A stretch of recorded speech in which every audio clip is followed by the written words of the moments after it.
Please let me in. It's so cold out here. The cold wasn't the worst part. It was their laughter, sharp, cruel, and unrelenting, echoing through the window as they locked me out of the house I had once called home. My husband's smirk burned more than the snow biting my skin, and my family stood behind him, mocking every shiver, every pleading look. Alone in the storm, I realized they didn't just reject me. They wanted me to feel Out small, here. invisible, utterly worthless. This is the story of a woman who was thrown out of her own home, humiliated by those she loved, and today, it is being retold by me, the one they tried to erase. Hello, family, welcome back. Before we begin, I have a small but heartfelt request, please. Subscribe. Your support is what keeps these stories alive. Every time you click that button, you're helping us share voices that would otherwise be forgotten and stories that deserve to be heard. And in the comments, tell us where you're watching from, because together we are not just telling stories, we are keeping hope alive. The cold wasn't the worst part.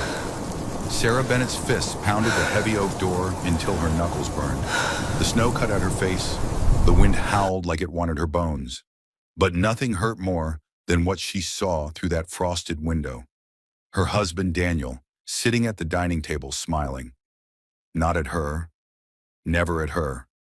He leaned back in his chair, sipping wine, while his parents sat nearby. Margaret, elegant as always in pearls and silk, tilted her glass and laughed. Edward gave one of his rare smirks. And then, Daniel turned his face toward the window, toward his shivering wife. He raised his glass, smirked, and mouthed the word, pathetic. Sarah banged harder. Daniel! Please, please let me in. It's freezing. I don't have my phone. Her words vanished into the storm. Her breath clouded the glass. Inside, they clinked glasses, their laughter louder now, sharper, like knives slicing into her chest. She stumbled back, the snow nearly up to her knees. This was her home, and yet she stood outside like a beggar. Her voice cracked. Please, Daniel, please. And then, as if her suffering were entertainment, Daniel leaned forward, tapped the window pane with his glass, and laughed. Margaret joined him, her thin smile cruel. Sarah pressed her palms against the glass. For a moment she thought Edward might look away, that maybe he wasn't as heartless as the others, but his eyes were like stone, unmoved. The wind roared, dragging Sarah down to her knees. That's when it hit her. They didn't just reject her. They wanted her to feel small, invisible, worthless. And as the snow swallowed her, the memories came rushing back. Sarah hadn't always felt like this. 3 years earlier, she had stood in this same house, heart pounding with joy, thinking she was the luckiest woman alive. She was a waitress back then, working double shifts just to help her parents pay bills. Life was small, predictable, until Daniel Bennett walked into her diner. He was handsome, wealthy, and every woman in town turned their head when he passed. But he chose her, or at least that's what she thought. Sarah, he had said on their second date, his voice smooth like honey. I can give you a life no man in this town can. But you have to trust me. You have to listen to me, and she had. He swept her off her feet, bought her clothes she never dreamed she'd own, took her to restaurants where the bill for dessert was more than her week's paycheck. Her parents, Helen and Robert, were thrilled. They kept saying how lucky she was, how Daniel was a real man, a provider. When he proposed in front of the Bennett mansion, her parents cried with joy. But even then, cracks had shown. Margaret, his mother, had looked her up and down at their engagement party, then leaned in and whispered, "We could have done better for Daniel. But if you behave, we'll manage." Edward hardly spoke to her, only giving curt nods like she wasn't worth words. And Daniel, oh, Daniel. He was protective in public, wrapping his arm around her waist, kissing her forehead. People said, "What a devoted husband." But behind closed doors, his tone was different. "You don't need a job anymore," he told her after the wedding. "The Bennett name will take care of you. Focus on the house. Focus on me." She had loved her job at the diner, but she gave it up. She thought it was love. She thought it was security. But soon she realized it was control. He monitored her phone, questioned every purchase, If she bought a new dress without asking, he'd sneer. Ungrateful. Do you know how much I spend on you? At night, he often came home late. When she asked where he'd been, he smiled, sharp and cold. Don't start with your paranoia, Sarah. You'll ruin us if you keep acting crazy. Gaslighting. She didn't know the word for it then, but she felt it, like poison in her veins. It was at a family dinner when the suspicion turned unbearable. Sarah had spent hours preparing herself, curling her hair, wearing the emerald dress Daniel once said made her look like a woman worth keeping. She wanted desperately to belong. The Bennett's dining hall gleamed with silverware and crystal chandeliers. Margaret sat at the head of the table like a queen, Edward silent beside her. Daniel, of course, sat at the center, smiling for their wealthy guests. And then Chloe entered. She was Daniel's new assistant, young, tall, with perfect red lips. She carried a folder but stayed for dinner. And every time Daniel spoke, his hand brushed hers. Every time she laughed, it was at something he whispered too low for Sarah to hear. Sarah's chest tightened. She tried to keep her voice steady. Daniel, maybe your assistant should sit with the staff. The room fell silent. Margaret's smile was like ice. Oh, Sarah, you're being insecure again. Daniel needs Chloe close to him. She's competent, unlike some laughter rippled around the table. Sarah's face burned. I'm his wife, Margaret. Not Chloe. Daniel's voice cut like a blade. Enough. You embarrassed me in front of my family. He slammed his fork down. The clatter echoed. Maybe if you weren't so suspicious, Sarah, I wouldn't need assistants who actually respect me. Chloe's lips curved into a small, victorious smile. Sarah's hands trembled around her wineglass. She looked at her parents, sitting at the far end. Helen gave a nervous smile. Robert looked down at his plate. Neither spoke. Neither defended her. And in that silence, Sarah understood something. She wasn't part of this family. She was the outsider, the charity case, the joke. And Daniel wanted her to know it. If you haven't subscribed yet, we'd love for you to join our community by hitting the subscribe button. Through our stories, we build hope and give a future to children and women who have been abused all over the world. Motivate us by subscribing and turning on your notification bell so you never miss a story that matters. Also, let us know in the comments. Where are you watching from, and how did this story speak to you? The snow had barely melted when Sarah's world collapsed again. She sat at the small desk in the guest house, her laptop screen glowing. An email had arrived from an anonymous address. Her hands shook as she clicked it open. Inside were photos, grainy but clear enough. Daniel and Chloe. Daniel's hand on Chloe's waist outside a hotel. Chloe leaning against his chest, her lips brushing his cheek. And then, one photo inside a dim hotel room. Daniel shirtless, Chloe in his arms. The blood drained from Sarah's face. Her stomach lurched. For weeks she had suspected. The late nights, the whispered phone calls, the perfume that wasn't hers on his clothes. But to see it, to see him with her, it felt like a blade twisting into her chest. When she heard the sound of his car in the driveway, she snapped the laptop shut. She needed answers. Daniel walked in like a king entering his palace, his coat flung over the chair, his phone buzzing in his hand. He didn't look at her. Daniel, Sarah said, her voice trembling. We need to talk. He sighed. What now? She held up the laptop, flipping the screen toward him. Explain this.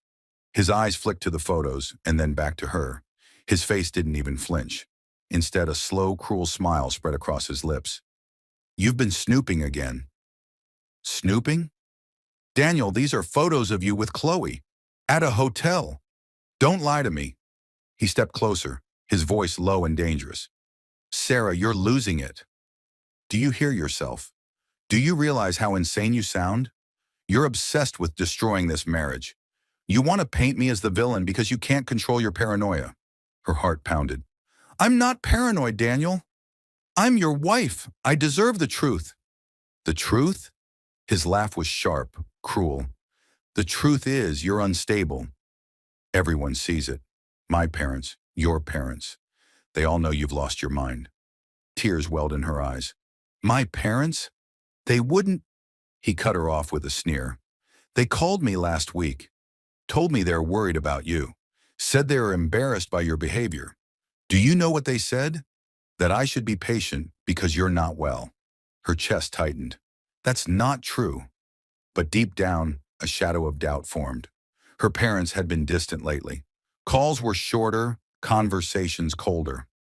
Daniel's voice rose. "You accuse me of cheating. You embarrass me at dinners. You can't even act like a proper wife. Look at you, pathetic, desperate, clinging. You think I'd want you when I can have someone like Chloe?" Her knees nearly buckled. His words weren't just meant to hurt, they were meant to destroy. Before she could respond, Margaret entered, her pearls gleaming against her neck. Edward trailed behind her, silent as always. "What's happening here?" Margaret asked, her eyes narrowing at Sarah. "She's accusing me again," Daniel said smoothly, slipping his arm around Chloe's absence like it was waiting for her. "She's convinced I'm unfaithful. She won't let it go." She's spiraling. Margaret's face hardened. "Sarah, this has to stop. You're ungrateful. Do you realize how lucky you are? My son provides everything for you. And this is how you repay him? With wild accusations?" Sarah's voice cracked. "I saw the photos, Margaret." "I'm not making this up." Margaret's lips curled. "Photos can be faked. And even if they weren't, maybe you drove him to it. A man needs respect, Sarah. Something you clearly don't understand." Edward's silence was worse than words. He only stared at her, his jaw tight, his eyes unreadable. Sarah's phone rang on the table. Her mother's number lit up the screen. With trembling hands, she answered. "Honey," Helen's voice came through, hesitant. "We heard you're having trouble with Daniel." Sarah's heart leapt. "Mom, please, you have to listen. He's cheating on me. I have proof." But Helen cut her off, her voice sharp. "Don't say things like that. Daniel takes care of us. He's been helping your father and me with money, Sarah. Without him, we'd lose the house. You need to be careful. Don't upset him. Keep him happy." The words slammed into her like ice water.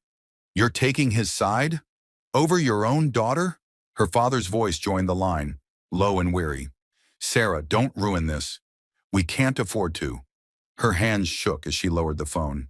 Daniel's smirk told her he already knew what her parents had said. She was surrounded, cornered, alone.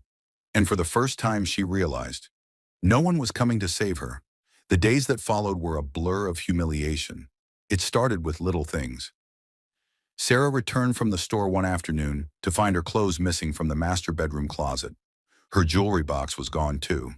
She searched frantically, only to find her belongings stacked in the guest house at the far end of the property. When Daniel came home, she confronted him.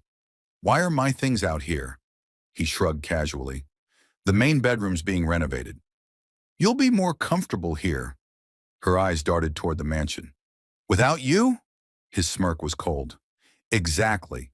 She wanted to scream, but instead she clenched her fists. If she pushed too hard, she knew he'd twist it against her again. That night she tried to pay for groceries, but her card was declined. Another card, declined. When she logged into the bank account, her name was gone. Daniel had cut her off completely. When she asked him about it, his reply was cruel and final. "You don't need money, Sarah. You need obedience. Every penny you have comes from me anyway." Her phone buzzed. She opened social media and froze. Chloe was posting photos wearing Sarah's diamond earrings, the same ones Daniel gave her for their first anniversary. One photo caption read, "When a man knows your worth, he gives you everything." Another photo showed Chloe in a car Sarah once drove, Daniel's hand resting on the steering wheel. Sarah's stomach twisted. The message was clear.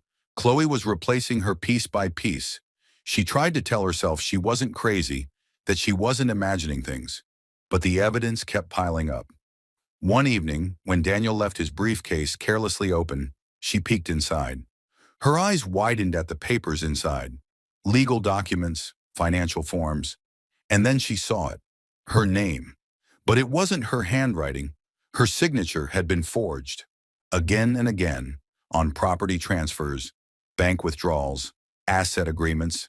Daniel was stripping everything tied to her name and putting it under his own. Her chest heaved. "Oh my God!" She snapped photos of the documents with her phone, her hands trembling. But the cruelest blow came the next morning. She drove into town to beg her parents for help, clutching the proof. When she arrived, her father wouldn't even let her inside. "Sarah," he said, standing in the doorway, "you have to stop this. Daniel's been helping us keep afloat. He told us you're unstable. We can't afford to lose his support." Tears burned her eyes. "Dad, he's lying. He forged my name on documents. He's stealing everything. Please, you have to believe me." Helen appeared behind Robert, her face pale but firm. "Don't make us choose between you and survival, Sarah. We're too old for this. Daniel takes care of us. If you can't handle being his wife, that's your problem." Sarah staggered back, shaking her head in disbelief. "You're choosing him over me? Your own daughter?" Helen's lips trembled. "We're choosing stability." "You should too." The door shut in her face. Her body went numb. She had no allies, no family, not even her parents. By the time she returned to the guest house, the snow had begun to fall again. The storm that night was violent, the wind battering the windows like fists. She wrapped herself in a thin blanket, listening to the howling outside. At midnight, the door burst open. Daniel stood there, his silhouette sharp against the storm's white fury. Margaret and Edward flanked him like shadows. He sneered. "What are you doing in here?" Sarah's voice trembled. "This is my home. I live here, not anymore." He stepped forward, his tone mocking. "You don't belong here, Sarah. You never did. You're a trespasser now." Margaret's eyes glittered. "You embarrassed our family long enough." Edward, cold and silent, turned the key in the lock. Sarah's heart raced. "Please, it's freezing. You can't do this." But Daniel grabbed her arm, dragged her to the door, and shoved her into the storm. She stumbled into the snow, barefoot, her blanket slipping from her shoulders. "Daniel, please, don't leave me out here," she screamed, pounding on the door with her fists. He leaned against the door frame, his smile cruel. "Maybe this will teach you your place." Margaret's laugh echoed. Edward closed the door slowly, deliberately, as Sarah's cries grew hoarse. The lock clicked.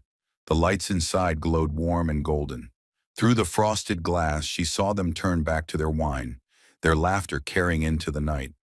Snow clawed at her face, her hands turning purple as she beat against the glass. But the only thing she got in return was Daniel's final smirk before the curtains were drawn shut. The blizzard howled, drowning her screams. She collapsed to her knees, frost biting her skin, the world spinning into white. And just before darkness claimed her, she understood the cruel truth. They hadn't simply locked her out. They had erased her. The storm nearly killed her. By the time Sarah stumbled into town, half frozen and barely conscious, she was more ghost than woman. A kind stranger found her, collapsed by a bus stop, and called an ambulance. When she woke, it wasn't in her home or even a hospital. It was a women's shelter. The smell of soup filled the air, voices murmured around her, and a thin blanket covered her bruised, frost-bitten hands. She sat up slowly, her throat raw. "You're safe now," a volunteer whispered. "Rest." But Sarah didn't feel safe. She felt erased.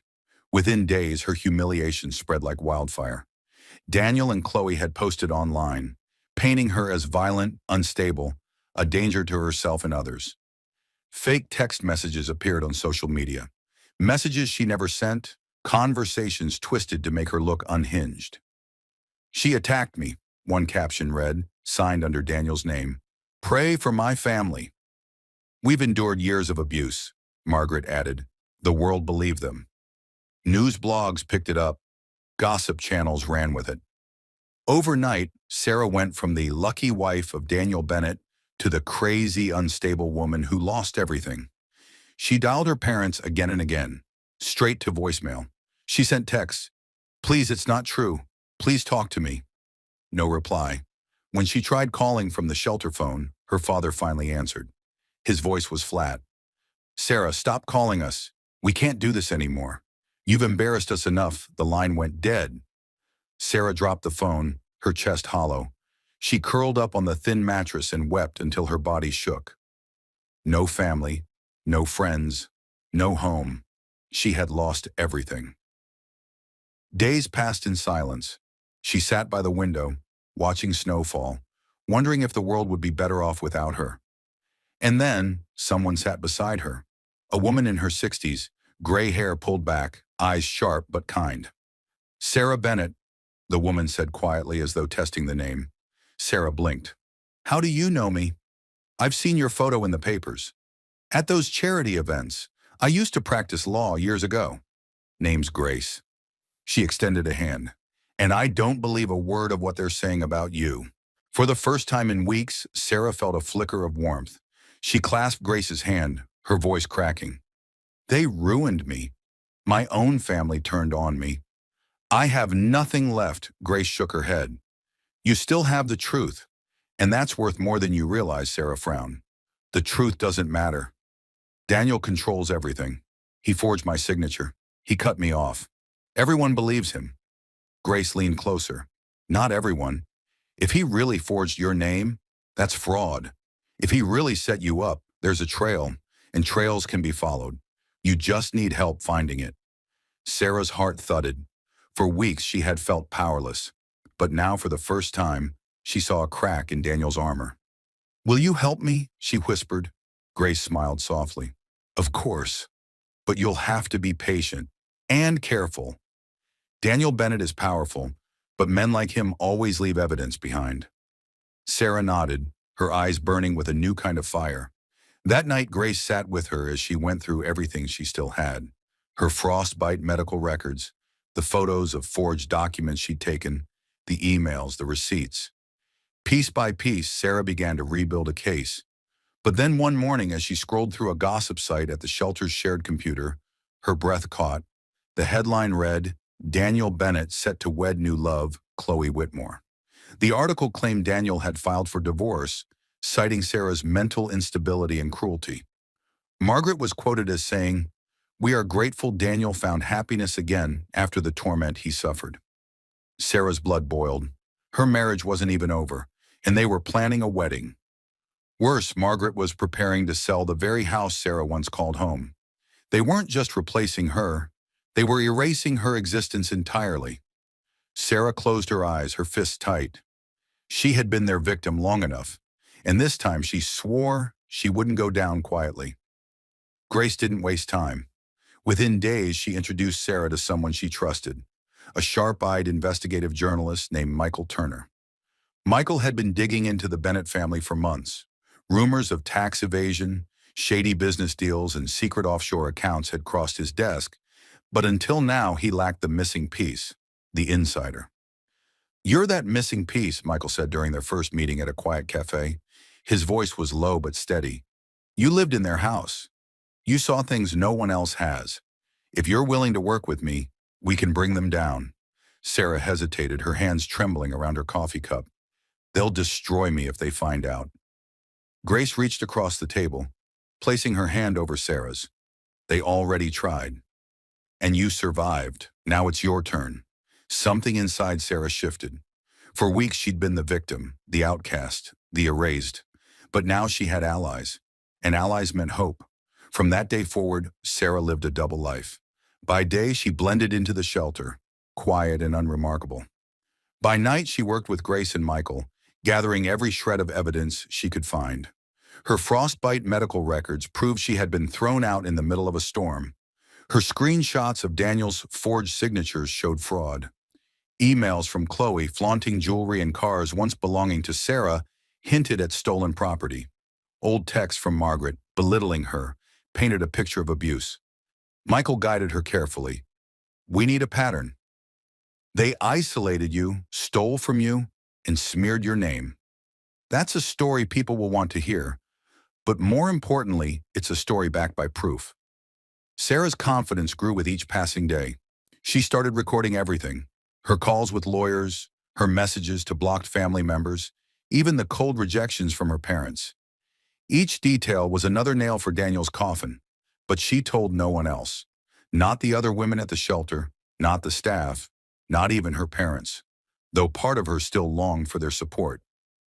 Her comeback had to be a secret. Daniel thrived on control, and for the first time, she was taking it away from him. Weeks later, Michael handed her an envelope. Inside were glossy invitations to Daniel and Chloe's engagement party. The event was to be held at the Bennett mansion, her mansion. Sarah's stomach churned as she stared at the invitation. They're celebrating in my house, and I'm out here in a shelter. Michael's jaw tightened. Good. Let them celebrate. The higher they climb, the harder the fall. Grace smiled faintly. You're not going to stop them tonight, Sarah. But soon. Patience. Sarah nodded, but anger burned in her chest. On the night of the party, she couldn't stay away. She dressed in the plain coat the shelter had given her, pulled the hood low, and stood across the street from the glowing mansion. Cars lined the driveway. Laughter floated into the cold night air, and music spilled from the windows. Through the glass, she saw them. Chloe glittered in a red gown, her fingers heavy with jewels that once belonged to Sarah. She clung to Daniel's arm, her smile wide, her eyes triumphant. Daniel looked smug, basking in the attention of wealthy guests who toasted to his new beginning. Margaret swept through the room like a queen, her champagne glass raised high. Finally, she declared loudly enough for everyone to hear, we got rid of that crazy wife. Daniel deserves better, and now he has it. Laughter filled the room. Glasses clinked. Sarah's chest rose and fell, her breath sharp in the cold. She clenched her fists in her pockets, every muscle in her body screaming to storm inside, to drag them down in front of their guests. But she didn't move. Her face was calm, her posture steady. From the outside, she looked like a woman broken. But inside, fire burned in her veins. She whispered to herself, barely audible over the winter wind, this isn't the end. It's just the beginning. Her eyes locked on Daniel's smirk through the window. And in that moment, Sarah made a silent vow. The next time she stepped into that house, it wouldn't be as the discarded wife begging for entry. It would be as the woman who owned it. And when that day came, they would all regret underestimating her. The morning of the wedding announcement dawned with a silence that felt unnatural. Snow blanketed the streets like a shroud, muffling the city's noise. But inside the Bennett estate, there was no silence. Only laughter, champagne corks, and the clinking of glasses. Sarah stood across town in Grace's small apartment, staring at the television. A news anchor's voice cut sharp through the quiet. This morning, the Daily Chronicle released shocking evidence against businessman Daniel Bennett and his family. Documents reveal widespread fraud, forgery, and allegations of abuse against his estranged wife, Sarah Bennett.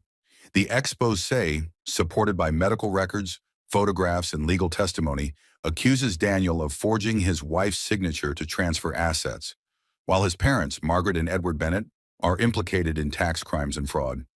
Sarah's chest rose and fell, her fists clenched. She had waited for this moment, this strike, for months. On the screen, images flashed, photos of the forged documents, her frost-bitten hands taken by doctors at the shelter. Screenshots of Chloe flaunting jewelry that wasn't hers. Even a grainy video clip Michael had secured, showing Daniel bragging drunkenly about how easy it was to break her. The anchor continued. The Bennett family is facing possible investigation by federal authorities. Social media is exploding with the hashtag Justice for Sarah. Grace switched off the TV and turned to Sarah. It's begun. Sarah nodded, her face calm but her eyes burning with fire. They wanted me erased. Today, they'll be the ones erased. Meanwhile, at the Bennett estate, chaos brewed. Guests had gathered in the grand ballroom, where Daniel and Chloe were set to announce their engagement. The air reeked of wealth, perfume, roses, champagne. But beneath it, whispers spread like smoke. People scrolled through their phones, murmuring.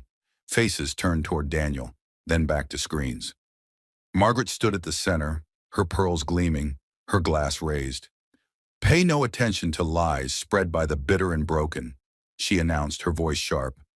Today is about love, about Daniel and Chloe. We all know Sarah was unstable. She's just trying to drag us down. But before the applause could begin, the doors burst open. Authorities stormed in, badges flashing, voices commanding. Daniel Bennett, Margaret Bennett, Chloe Whitmore, you're all required for questioning. Gas rippled through the guests. Phones were raised, cameras flashed. What is the meaning of this?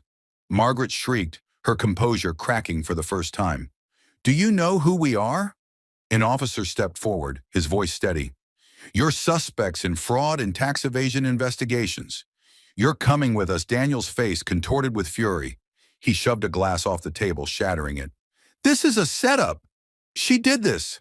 That worthless woman set us up." Chloe clung to him, trembling. "Daniel, what's happening?" The crowd watched in stunned silence as the once untouchable family was led out in handcuffs. Margaret's screams echoed down the marble hall. Daniel spat curses, and Chloe wept into her hands. And somewhere, Sarah smiled. That same evening, Sarah returned to the shelter. She sat at the long table, surrounded by women who had once looked at her as one of them. Now they looked at her with awe. "You did it," one whispered. "You stood up to them." Sarah shook her head softly. "No, I stood up for myself, and now I stand for all of us." The next day, she received a letter from the court, her name restored, her rights reinstated. Ownership of the Bennett family house returned to her. She drove back there alone. Snow crunched beneath her boots as she walked up the long driveway. The mansion loomed, silent now, its lights off, its windows dark. For the first time, it didn't intimidate her. Inside, the halls echoed with emptiness. The grand dining room where she had once been humiliated felt smaller, weaker. Dust lay on the table where Margaret had once raised her glass in triumph. She walked from room to room, her fingers grazing the walls. She paused at the master bedroom, the place Daniel had banished her from, and then at the window where she had once begged in the storm. Her reflection in the glass was not the same broken woman. Grace met her there later that afternoon. "It's yours again," Grace said gently. "You can live here now." Rebuild Sarah shook her head. "This house is poison. It will never be home again. But maybe it can be something more." "What do you mean?" Sarah's eyes softened. "A shelter. A place for women like us, like me. No one else should ever stand outside these doors, begging to be let in. From now on, this house opens its doors to those who need it most." Grace's eyes welled with tears. "You've turned their cruelty into something powerful." Sarah smiled faintly. "That's the only revenge I need." But her story wasn't finished yet. 2 days later, her parents appeared at her new apartment, their faces pale with desperation.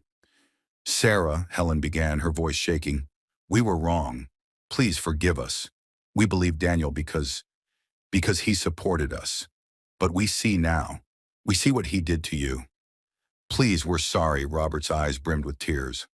"We lost everything when he was arrested. We don't know what to do. Please, we need you." Sarah stood in the doorway, her posture strong, her eyes steady. "I begged you to believe me," she said quietly. "I begged you when I was freezing in the snow, when I was left with nothing. You chose him over me. You let him buy your loyalty." Helen reached out. "We're your parents." Sarah stepped back. "No, you were Daniel's meal ticket, not mine. I'm not your lifeline anymore." Her parents froze, stunned by her calmness. She closed the door gently, not with anger, but with finality. For the first time, she felt no need for their approval. Weeks passed, and the story of the Bennett downfall dominated headlines. Daniel and Margaret faced charges of fraud and tax evasion. Chloe vanished from social media, her once smug smile erased. Edward, silent as always, turned state witness, his reputation ruined. And Sarah? Sarah rebuilt herself. The grand house was transformed into a shelter, its golden chandeliers now lighting halls filled with laughter, support, and second chances. Women who had been erased, just like her, found safety within its walls. On the night of the shelter's opening, Sarah stood by the door, welcoming the first women inside. Snow fell softly outside, but this time the doors stayed open. Later, as she walked alone through the quiet halls, she paused by a window overlooking the snowy lawn. She placed her hand on the glass, remembering the night she had begged to be let in. Her reflection looked back at her, not as a victim, not as the discarded wife, but as the woman who had taken her life back. Her voice, soft but steady, filled the silence. "In the storm, I thought I was dying, but the storm only washed them away so I could finally see myself." She smiled faintly, turned off the lights, and walked away. For the first time in years, Sarah Bennett was free. and this time no one could erase her.